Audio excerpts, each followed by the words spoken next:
어떤 물체가 1차원 직선상에서 움직이는데 이 물체의 속도가 시간에 대해서 그림과 같이 변할 경우 시간이 0초에서 6초로 변할 때 이 시간 간격에 대한 평균 가속도 구해보도록 하겠습니다.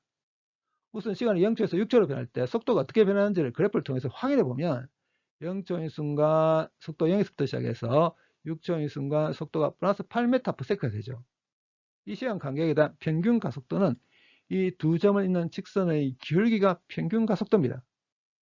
시간이 0초에서 6초로 변했을 때 속도의 변화량을 델타 Vx로 표기하겠습니다. 속도가 어떻게 변했냐면 0이던 게 플러스 8m/s로 변했죠. 그렇기 때문에 속도의 변화량 델타 Vx는 플러스 8m/s입니다. 속도가 이렇게 변하는 동안 걸리는 시간 간격 6초죠. 6초라는 시간 동안 속도가 플러스 8m/s 변했습니다. 그렇다면 1초당 평균적인 속도의 변화량에 해당되는 평균 가속도는 델타 t분의 델타 Vx 하면 바로 구할 수 있습니다. 플러스 1.33m/s 제곱됩니다. 어떤 물체가 움직이는데 이 물체의 속도가 시간에 대해서 어떻게 변하는지 알고 있다면 특정한 시점에서 순간 가속도, 그러니까 가속도는 그 특정한 시점에서 접선의 기울기가 순간 가속도에 해당됩니다. 그렇다면 그림과 같이 속도가 시간에서 변할 경우 접선의 기울기가 어떻게 변하는지를 대략 확인해 보면 0초인 순간에 접선의 기울기 0에서부터 시작해서 시간이 지남에 따라서 기울기가 양수로 증가하죠. 증가해서 3초인 순간에 기울기 양수면서 최대가 되고, 그리고 3초 이후에는 기울기가 양수이긴 하지만 기울기가 감소하죠. 감소해서 6초인 순간 접선의 기울기 0됩니다. 그리고 6초 이후에는 접선의 기울기가 이제 음수가 되죠. 음수가 되고 10초 이후에는 접선의 기울기 0됩니다.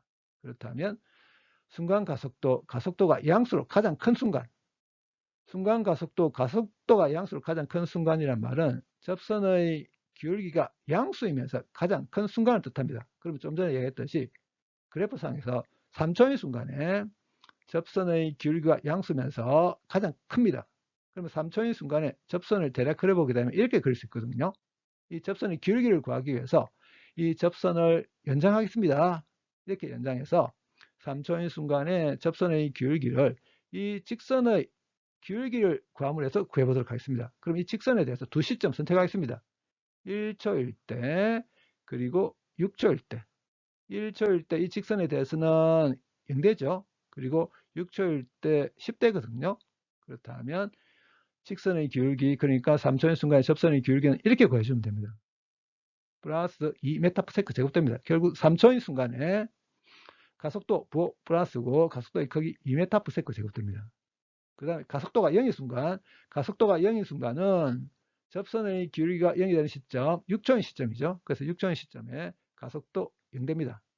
그 다음에 순간 가속도가 음수로 가장 큰 순간, 이건 또 뭘 뜻하냐면 접선의 기울기가 음수면서 기울기 크기가 가장 큰 순간, 대략 8초인 시점입니다. 그럼 8초인 시점에서 접선을 그려보면 이렇게 그릴 수 있거든요. 여기도 8초인 시점에서 접선을 연장하겠습니다. 접선을 연장해서 이렇게 그리겠습니다.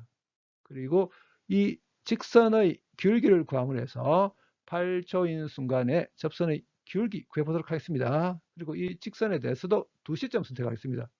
6초인 시점, 그 다음에 11초인 시점. 6초일 때 대략 9대고 11초일 때 대략 2대거든요. 그렇다면 이 직선의 기울기, 그러니까 8초인 시점에서 접선의 기울기는 어떻게 구해주면 되냐면 이렇게 구해주면 됩니다. 그래서 접선의 기울기 구해보면 1.4m/s 제곱됩니다. 결국 8초인 순간에 가속도 부 마이너스고 가속도의 크기 1.4m/s 제곱됩니다.